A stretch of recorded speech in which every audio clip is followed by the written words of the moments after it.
Hello everyone. Thank you very much for coming. I'm really happy to be here today. My name is Taku Kumabe. I am a freelance photographer here in Toronto, Ontario, Canada, and a Nikon Canada ambassador. Today, I'm here to talk to you about minimalism photography, and it's something that I'm very excited about because it's very satisfying for me to see these types of images, and at the same time, it's actually very challenging to take these images. So I hope you get some sort of insight or maybe inspiration into the realm of minimalism, and I hope you enjoy this presentation. To begin, a little bit about myself. I am a freelance photographer here in the city, so I take a lot of events and festival photography for various companies. No doubt there is food in those festivals as well, so I do a little bit of that. In addition to many concerts I've taken both indoors and in outdoor scenarios as well. I also enjoy taking individual family members or families together in environmental portraitures, and I do that for businesses as well, wherever they may be. For those of you who are following me on Instagram, you may know me more for my urban landscape shots like this one, or my more natural and landscape shots, and my sunrise photography, which I like to post as well. So to begin with minimalism, what exactly is it? Well, it is an art form that started in the late 1950s, early 1960s, where simplicity basically reigned over any type of conventional thinking at the time. So instead of filling the frame with various elements, minimalism basically dictated that less is more. So we didn't want any of those extraneous elements to be able to concentrate on that subject matter. So for minimalism, it can often show not what the scene looks like, but how it actually felt to be there. So it evokes more of an emotional element, an emotional state to the viewer, and it basically captures the essence of the moment or subject. So that I want you to keep in mind while we take a look at these pictures, and hopefully I'm able to convey that essence of the moment to you. So for example, in this particular image here, I have a spruce tree that's standing out in the middle of a snowy landscape. It's on a hilltop that's covered with snow, and it happens to be an overcast day as well. So it's a stark white landscape, and this is actually a color photo. It may not look like it, but it is a color photo. But because of the starkness of the landscape, and this one lone tree there, it gives you this moment of silence, moment of clear winter crispness that I enjoy a lot. And I'm going to come back to the spruce tree again because it is a bit of a challenge to photograph. And how do we photograph minimalism? Well, our goal here is to basically emphasize the subject matter without any distracting backgrounds or cluttering the frame with anything that's unnecessary. So no extraneous objects, colors, or design to distract our gaze away from the subject matter. There are several concepts or photography techniques that we can use to capture the essence of this moment. And I hope to share with you some of those right now.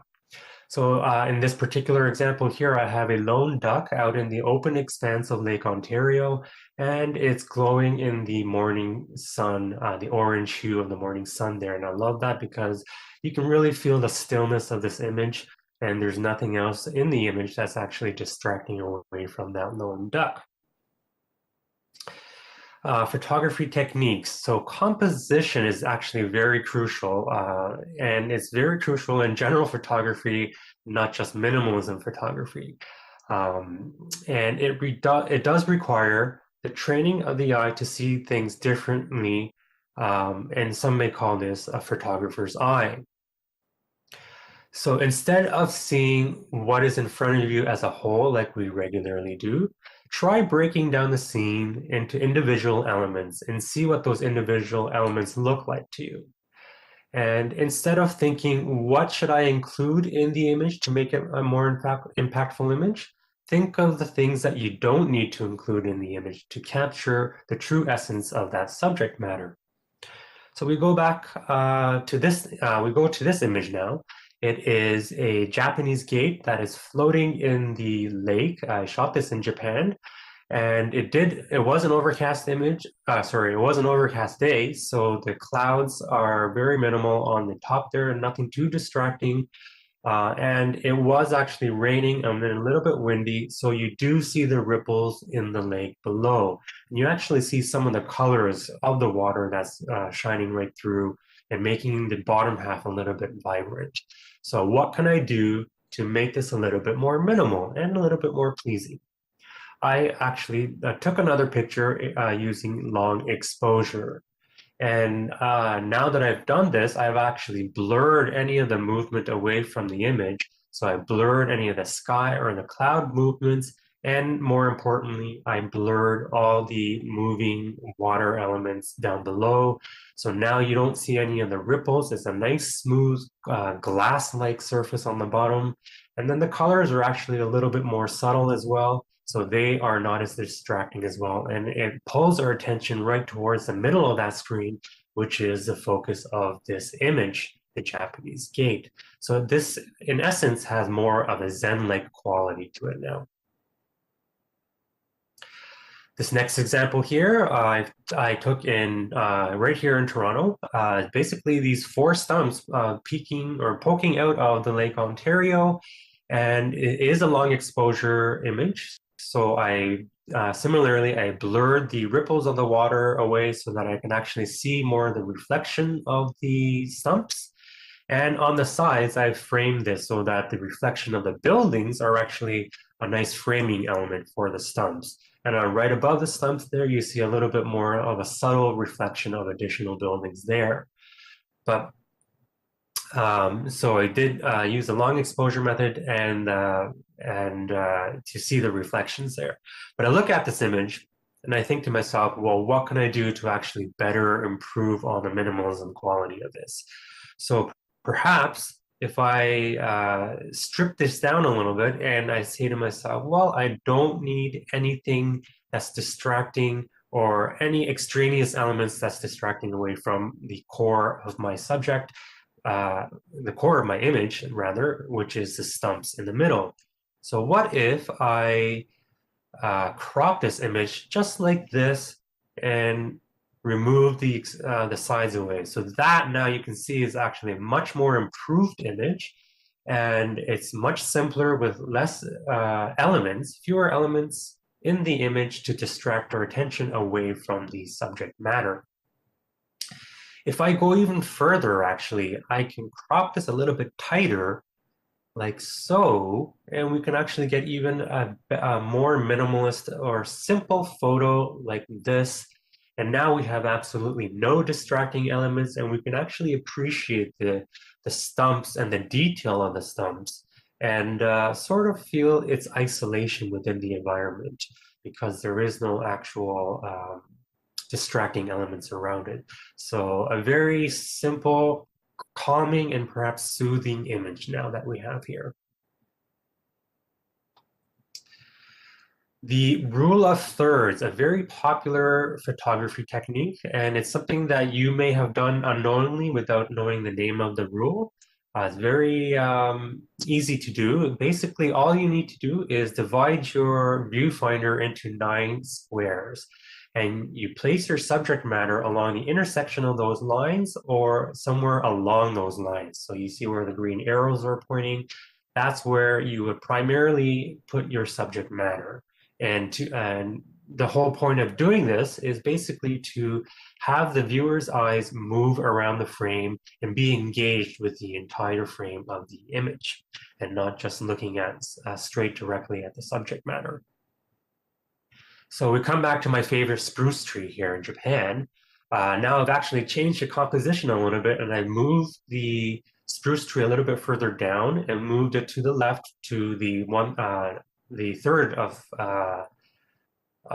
my image from the left. And you can now actually see the dividing line from the hilltop and the sky is now a third from the bottom. So if I bring back my grid now, you can actually see that I've been following the rule of thirds line in this particular case, and it creates a more balanced image, a nice pleasing image to the eye. Now, I did say that this works for general photography as well. So in this landscape image here, I have the horizon actually is now on the top third of the image, where my focal point is the CN Tower and the Toronto skyline and the sunrise. It's actually in that top right corner where the two lines intersect from each other. So this here is a nicely balanced and composed image. Um, right. Now, when we talk about minimalism, we also deal with leading lines and geometric patterns. These are also very popular in general photography as well. Leading lines, they naturally promote the movement of our eyes from point A to point B. So it doesn't necessarily have to be a physical line in the image, but it can be elements that naturally draw our attention from point A to point B. So let's say you're looking down a street and you have lampposts lining down the sides of the street. Those lampposts can actually be leading line elements to the subject matter down that street. Geometric shapes, you may not see them immediately, but they are indeed around us everywhere we go, whether we're looking at landscapes or urban scapes within the city, they are there if you look at them. And basically, they help guide our way throughout the image, and they help move our eyes within the image as well. So that makes a big improvement. I have an example here in the landscape scene of the main subject matter here is the Toronto skyline right smack in the middle there, but we have the two peninsulas stretching from either edge, pointing right towards the middle, acting as a leading line element. I also see actually another leading line element, which is the blur of the clouds on the top. They actually point my eye right from the edges to the middle of the image as well, making this, I guess, more of an equally balanced image. I put the horizon right in the middle so you have a nice balance of openness on the bottom and the top of the image. So for this particular case here, I move into a winterscape, which I love doing. We have four trees basically on top of another hilltop, and that's covered with snow. And what I love about this is the fact that it's not just pure white on the bottom or in the clouds on the top there. We see the subtle shades of the trees casting its shadow on the hilltop there, which gives this that area of the photo texture and more interest to view the eye for the viewers for that matter.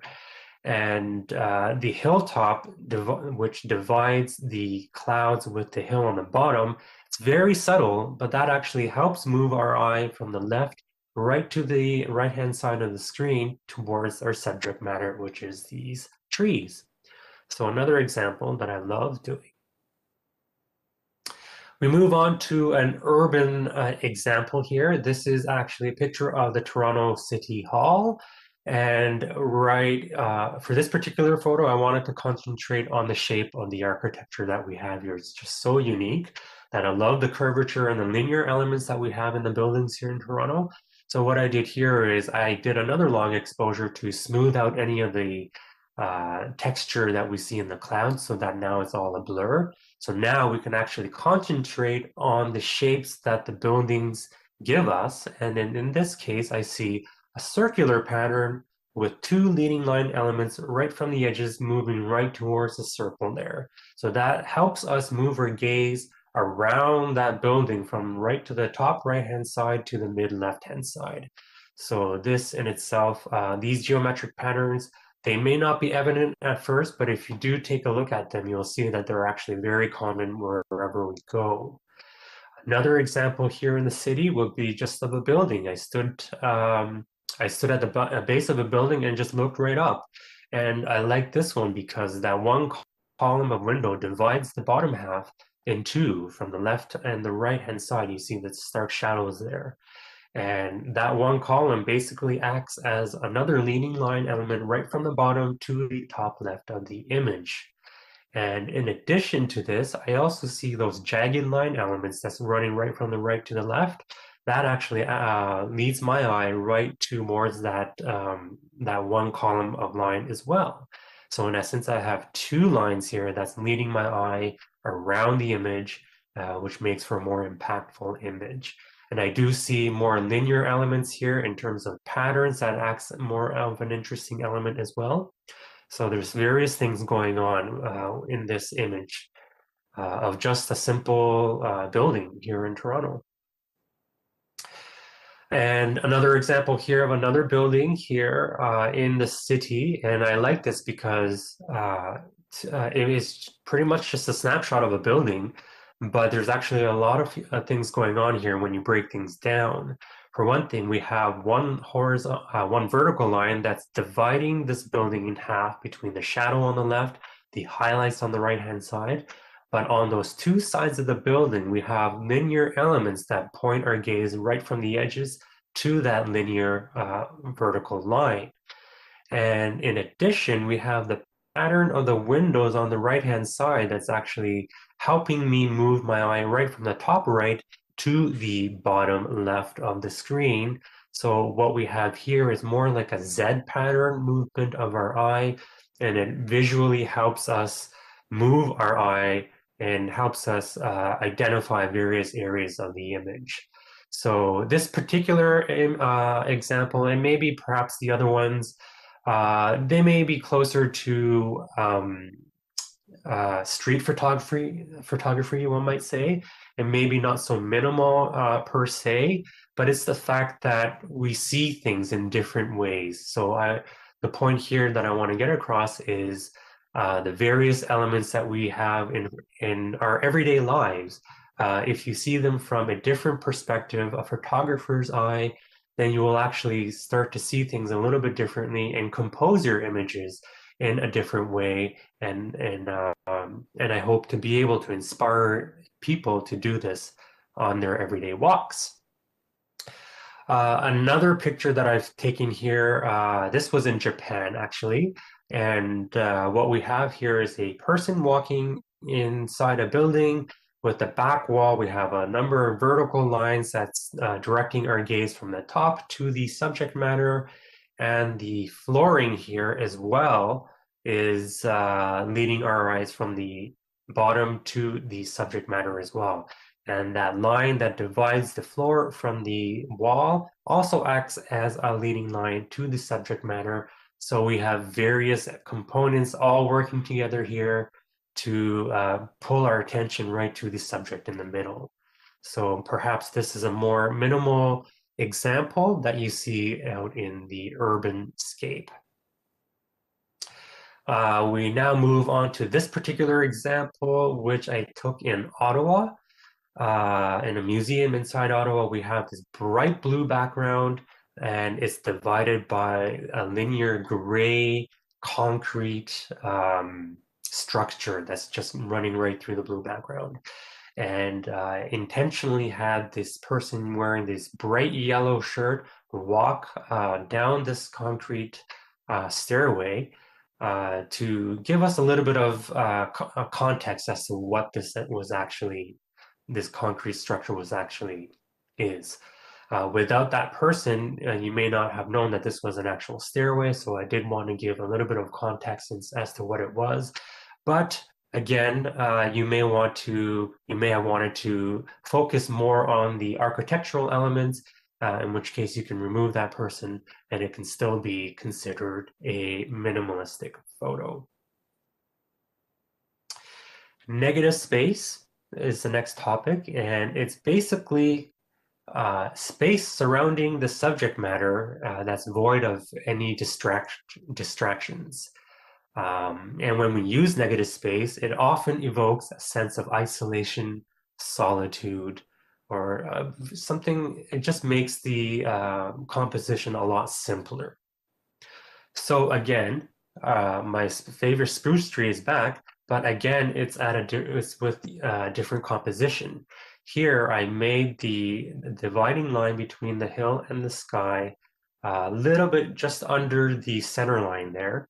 And this time I've centered the spruce tree as well, so that the subject matter is right in the middle, and everywhere else is considered negative space because there's absolutely nothing in the clouds or the hilltop that's distracting our gaze away from the subject. So, in its simplest way, um, we have that subject presented in this picture. Additional considerations for you to take when you are taking pictures is the texture. So when we consider minimalistic photography, we can also look at the effects of textural elements within our landscape or within our surroundings. The surface of objects, they can be enhanced by the color of the objects, the tonal elements, and the shapes within that surface area as well. So instead of looking just at the object, I want you to look at the components of the object, or maybe the actual surface of the object, and see how you can actually capture that essence of the object by doing so. So, for example, we have here, it's a beautiful bed of tulips, but just by itself, this isn't really a spectacular image by any means. It's just a landscape full of tulips. But what I did was move a little bit closer to get a top view angle of this bed of tulips. And now we have the bright red tulips that are actually popping out from the green and darker leaves and stems below. And now I can actually see a little bit more detail and see that there's actually raindrops on the tulips there. And it is because I took a walk right outside. It rained that morning. Um, what could I have done to make this even simpler or more minimalistic? Well, I could actually focus more on the raindrops, and now I see the textural elements of the petal. The tulips are actually nice and smooth. You can see that glossy nature of the tulips, and now you can actually see the textural elements of the raindrops that are contrasting from the smoothness of the tulips. So this, to me, captures that essence of the morning, the morning raindrops falling on top of the smooth tulip leaves. Patterns is something else that is very evident wherever we go, and especially in the urban examples that I showed you in this presentation. So when we are conscious of our surroundings, we basically start to see these patterns emerge in front of us. Maybe you weren't uh, paying attention to before, but when you start to consciously see what's around you, you will actually start to see these elements pop in front of you. So in this case here, it's another winter example. I was walking around in an open field, and this open field was just covered with snow. But because of the way the light was shining on the snow field, it accentuated the hills and valleys of that the snow, and I was able to capture the linear elements of that field. And this was actually spanning a whole field. So it was actually quite interesting to see. And I just decided to capture a small portion of it so I can concentrate more on the linear element, but actually see the textural elements of the snow itself as well. Color is also very important to consider. And right here, I say that color can either play a role in minimalist photos or no roles at all. So if we want to remove any distractions from a photo, we can actually remove any color information from a photo. And that actually forces us to focus on the subject using various compositional techniques, which I was mentioning throughout this presentation. On the other hand, we can use color to our advantage and use it as a distinct element to highlight the subject within our frame. So we'll have an example here of a building. I've turned this into a monochromatic black and white image where so you can no longer see the color in the sky there. And now we are able to concentrate on the texture of the building, the linear elements and the patterns that we see in the building here.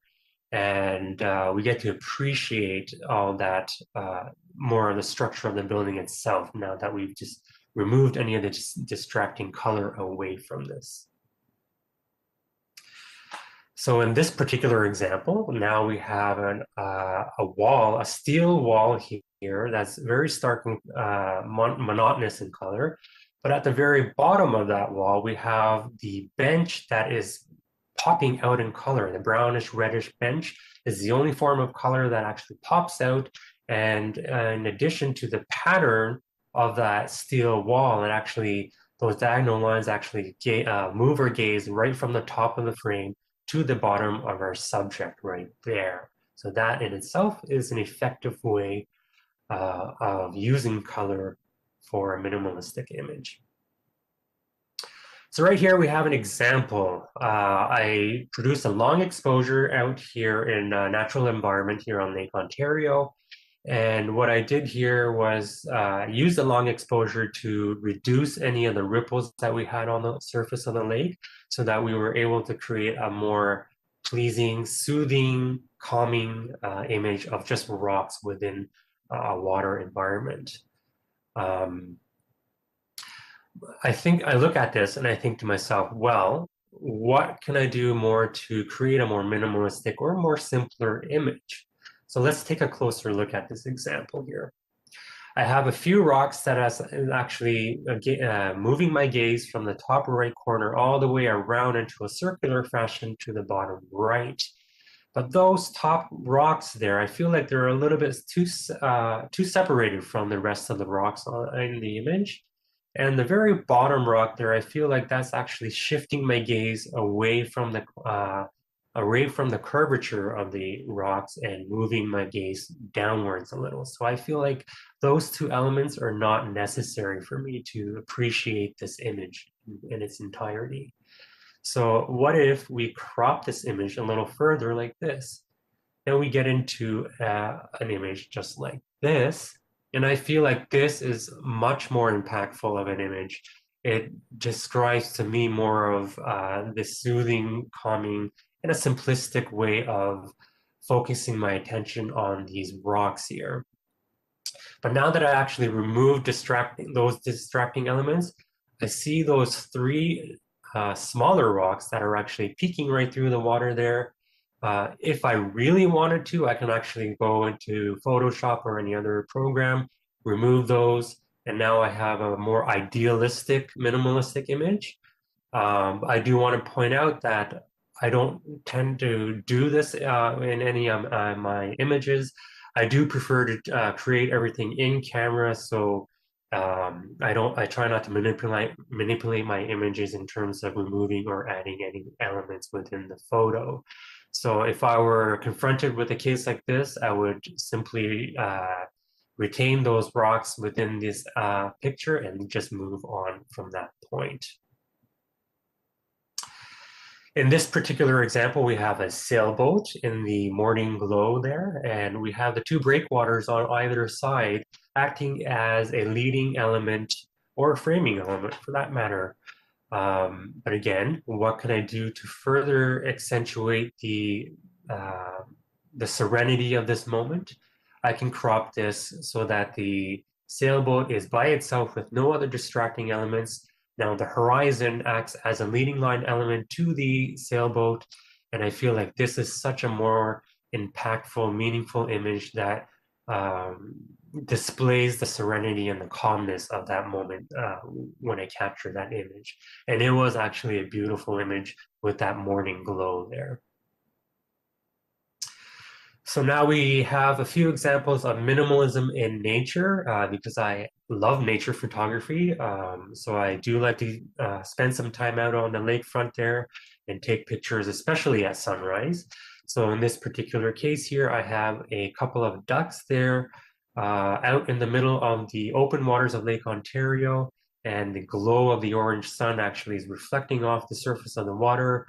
But the color in the water is not distracting at all. It's very subtle, and our attention immediately goes to the ducks on the bottom left-hand corner, and that's actually accentuated by the action shot that I managed to capture here of the duck at takeoff on the surface of the water. This particular case here, I managed to capture a person in his boat paddling away in Lake Ontario during a very hazy morning. So it was so hazy that there was no discerning line between Lake Ontario and where that hit the sky, so that it was actually as if the person was actually paddling in a cloud of sky or clouds, and it was very surreal, very unique moment to be there actually. So I placed him right in the middle with open negative space to to show that he was actually out there by himself, all alone out in the water. Similarly, in this particular case here, I have a stand-up paddler who was paddling away in the middle of Lake Ontario at sunrise. And it was a little choppy there, the water. So what I did was do a subtle long exposure, maybe perhaps a fifth or a tenth of a second, not too long because I didn't want to blur the paddler. So that amount of time made the ripples in the water blur enough so that it wasn't distracting my attention away from the only sharp object in this frame, which was that paddler. So my eye immediately goes there, and we can actually see that because he's so small, it it makes us feel like he's paddling in a huge expanse of water, which he was, and which he was very brave to do so at that morning. In this particular case here, I managed to capture a cute family of Canadian geese, and this baby geese in the front there was trying its best to start to fly away from the pack, and then you can actually see the ripples in the water made by the swimming geese there. But to me, when I look at this, it's great that we can see the geese, but I feel like I could have composed this a little better to bring out more of an emotional impact to this image. So we do this by giving our subject matter a little bit more breathing space around it, and especially in the direction that it's traveling towards. So we see that the geese is moving from left to right. So in essence, I would want to create more breathing space to the right-hand side of my image.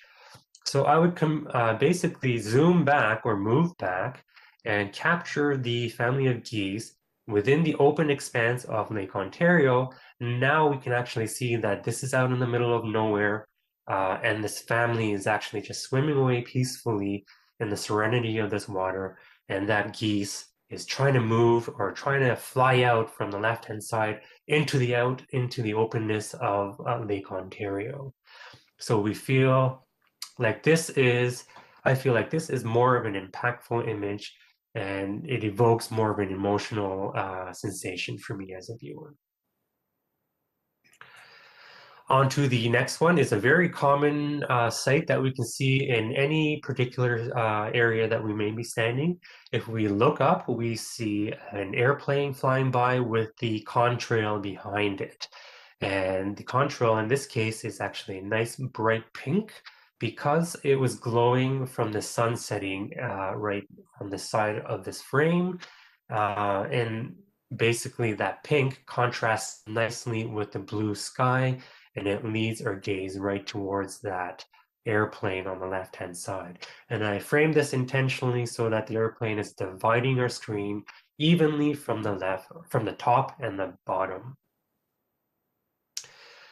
This next example here, I have basically a vehicle, a person standing outside the vehicle in front of a snowbank, and he's taking a picture facing the left-hand side. Similarly to my Canadian geese, though, I want more breathing room in the direction that my subject matter is facing. So my subject being the person, I would want more breathing space to be on the left-hand side of this image. So what I did was I actually reframed this by zooming out and incorporating more of what is potentially what he is photographing.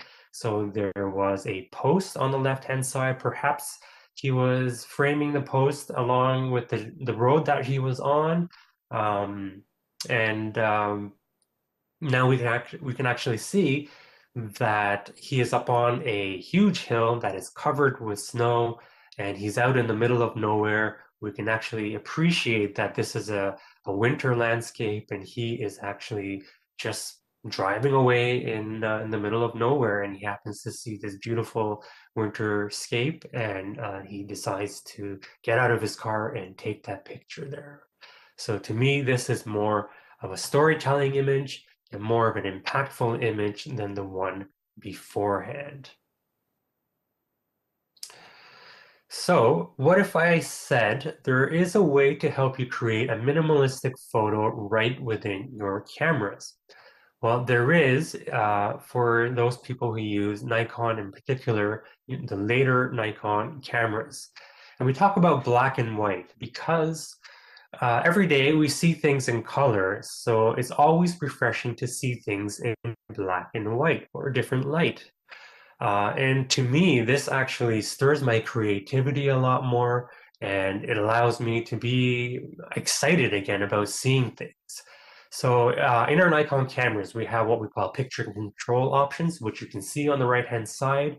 And if we actually change this to monochrome, our viewfinder in mirrorless cameras turn to black and white. And um, this is like so inspiring to me. It changes everything. So we actually see everything in so much detail. We can actually appreciate the light where it shines on the subject, the shadow where it lands on the landscape. Various textures they just pop out at you a lot more because of the shadow and light treatment. And so it's completely different than if you were to see it in color, and it allows me to be able to concentrate more on how to compose the subject matter in a more effective way. So definitely, if you do have a mirrorless camera, I encourage you to try this feature. Just set your picture control to monochrome, and then you'll be able to see your viewfinder in black and white. And I hope you'll be as excited as I was when I first tried this out in my cameras, because that helped me a lot and to be able to appreciate the landscape that is in front of me. This last example here that I have in black and white is of a Toronto landscape. What I did here again was use a long exposure to smooth out any of the ripples in the water, and I made that to contrast from the ruggedness of the rocks in the foreground here and the snow in the foreground, and as well as the linear man-made structural texture that you can see of the skyline in the back here. This was favorite image of mine, and it sold actually very well for me as well. And it was just because this black and white treatment, it allows the viewer to actually appreciate the texture around the subject matter here. So given all that, I really do hope that this has been some sort of an eye-opening experience for you. Perhaps this might have inspired you to think a little bit differently, maybe think of not the landscape as a whole in front of you, but maybe appreciate the individual components that you see, and then hopefully you might actually see those everyday objects in different light, and you might be you might actually want to be able to compose them in different ways. So if I managed to do that, I'm very thankful, and I'm very thankful that I had this opportunity to explain this to you. My website is there, my Instagram at SMAKU, and Facebook at Taku Kumabe. Please feel free to reach out to me if you have any questions, comments, or whatever it may be, and I'd be happy to discuss this more with you. I'm always excited to talk about these photographic techniques and discuss photography with all of you. So once again, thanks so much for joining me, and I hope you learned a few things here, and I hope to see you again soon someday. Bye-bye.